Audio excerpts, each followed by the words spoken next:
Hi dears, അസ്സലാമു അലൈക്കും.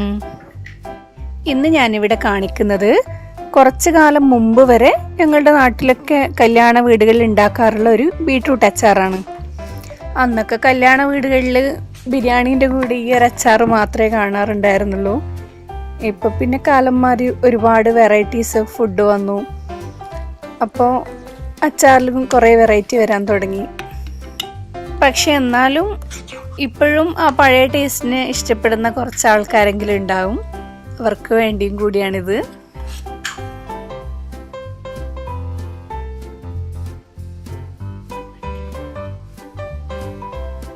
Beetroot അച്ചാറിന് വേണ്ടി ഞാൻ ആദ്യം തന്നെ എടുത്തിട്ടുള്ളത് ഒരു വലിയ ബീട്രൂട്ട്, 4 പച്ചമുളക്, ഒരു ചെറിയ കഷ്ണം ഇഞ്ചി, കുറച്ച് വെളുത്തുള്ളി, കുറച്ച് ഈത്തപ്പഴം കൂടി എടുത്തിട്ടുണ്ട്. ഞാൻ എടുത്തിരിക്കുന്നത് 20 എണ്ണമാണ്. ചെറിയ സൈസ് ആയതുകൊണ്ടാണ് അത്ര എടുത്തത്. ഇത് കഴുകി കുരുവൊക്കെ കളഞ്ഞിട്ടാണ് എടുത്തിട്ടുള്ളത്. പിന്നെ കുറച്ച് കറിവേപ്പിലയും.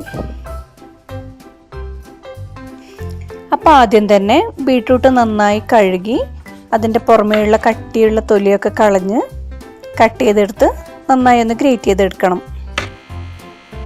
എൻ്റെ ചാനൽ നിങ്ങൾ ആദ്യമായിട്ടാണ് ഇപ്പോൾ കാണുന്നതെങ്കിൽ സബ്സ്ക്രൈബ് ചെയ്യണം, ലൈക്ക് ചെയ്യണം, കമൻറ്റ് ചെയ്യണം. കാരണം പുതിയൊരു യൂട്യൂബർ എന്ന നിലക്ക് നിങ്ങളുടെ ഓരോ കമൻറ്റും ഓരോ ലൈക്കും ഒരുപാട് വിലപ്പെട്ടതാണ് എനിക്ക്. ഇനിയും എനിക്ക് തുടർന്ന് വീഡിയോസ് ചെയ്യാനുള്ള എനർജി കിട്ടുന്നത് നിങ്ങളെ ഈ സപ്പോർട്ടിൽ നിന്ന് മാത്രമാണ്. അതുകൊണ്ടാണ് ഞാനീ പറയുന്നത്. നിങ്ങളുടെ ഫ്രണ്ട്സായിട്ടൊക്കെ ഷെയർ ചെയ്യണം. ബീട്രൂട്ട് അച്ചാർ 2 രീതിയിൽ ചെയ്യാറുണ്ട്. ഒന്നുകിൽ ഇങ്ങനെ ഗ്രേറ്റ് ചെയ്തെടുക്കുക, അല്ലെങ്കിൽ മിക്സിയിലൊന്ന് അടിച്ചെടുത്താലും മതി. ഒരുപാട് ആരോഗ്യ ഗുണങ്ങളുള്ള ഒന്നാണ് ഈ ബീട്രൂട്ട്. വെയിറ്റ് കുറയാൻ സഹായിക്കുന്നുണ്ട്. ഇതിൽ ആൻറ്റി ഏജിങ് പ്രോപ്പർട്ടീസ് അടങ്ങിയിട്ടുണ്ട്. വെളുത്തുള്ളി, ഇഞ്ചി, പച്ചമുളക് വളരെ ചെറിയ പീസായി കട്ട് ചെയ്തെടുക്കണം. ഇതിൽ ഇഞ്ചി ചെറിയ കഷ്ണം മാത്രമേ എടുക്കാൻ പാടുള്ളൂ. കാരണം വെളുത്തുള്ളി അധികമായാലും കുഴപ്പമില്ല, ഇഞ്ചി കുറച്ചധികമായിട്ടുണ്ടെങ്കിൽ അതിൻ്റെ സ്മെല്ല് വല്ലാണ്ട് ഫീൽ ചെയ്യും. അതുകൊണ്ട് ചെറിയ കഷ്ണം മാത്രമേ ഇഞ്ചി എടുക്കാൻ പാടുള്ളൂ. ഈത്തപ്പഴം കുറച്ച് വെള്ളത്തിൽ കുതിരാൻ വെക്കണം. അതിനുശേഷം ഒന്ന് മിക്സിയിൽ അടിച്ചെടുക്കാം. നന്നായി അരയണമെന്നില്ല, ചെറിയ ചെറിയ കഷ്ണങ്ങളൊക്കെ ഉണ്ടാവുന്ന രീതിയിലൊന്ന് അരച്ചെടുക്കാം. പിന്നെ ചൂട് കട്ടിയുള്ളൊരു പാത്രം സ്റ്റൗവിൽ വെച്ച് ചൂടാവുമ്പോൾ അതിൽ കുറച്ച് എണ്ണ ഒഴിച്ചു കൊടുക്കാം. അതിലേക്ക് പച്ചമുളക്, വെളുത്തുള്ളി, ഇഞ്ചി, കറിവേപ്പില ഇതോരോന്നായി ചേർത്ത് കൊടുത്ത് നന്നായി വഴറ്റിയെടുക്കുക. അതിൻ്റെ പച്ചമണമൊക്കെ മാറുന്നത് വരെ വഴറ്റണം. എരിവ് കൂടുതൽ ഇഷ്ടമുള്ളവരാണെങ്കിൽ പച്ചമുളക് കുറച്ചധികം ചേർക്കാം. കാരണം ഇതിൽ വേറെ പൗഡറുകളൊന്നും ചേർക്കുന്നില്ല. എരിവിന് വേണ്ടിയിട്ട് മുളക് പൊടിയോ കുരുമുളക് പൊടിയോ ഒന്നും ചേർക്കുന്നില്ല.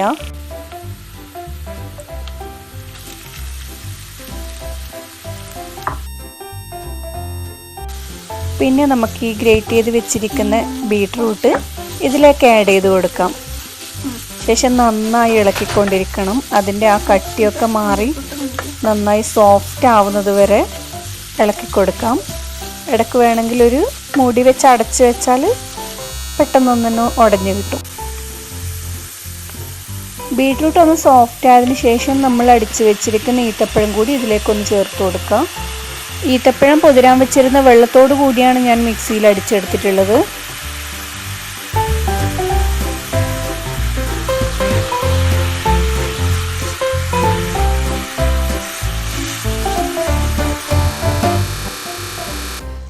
പിന്നെ പാകത്തിന് ഉപ്പും കൂടി ചേർത്ത് കൊടുക്കണം.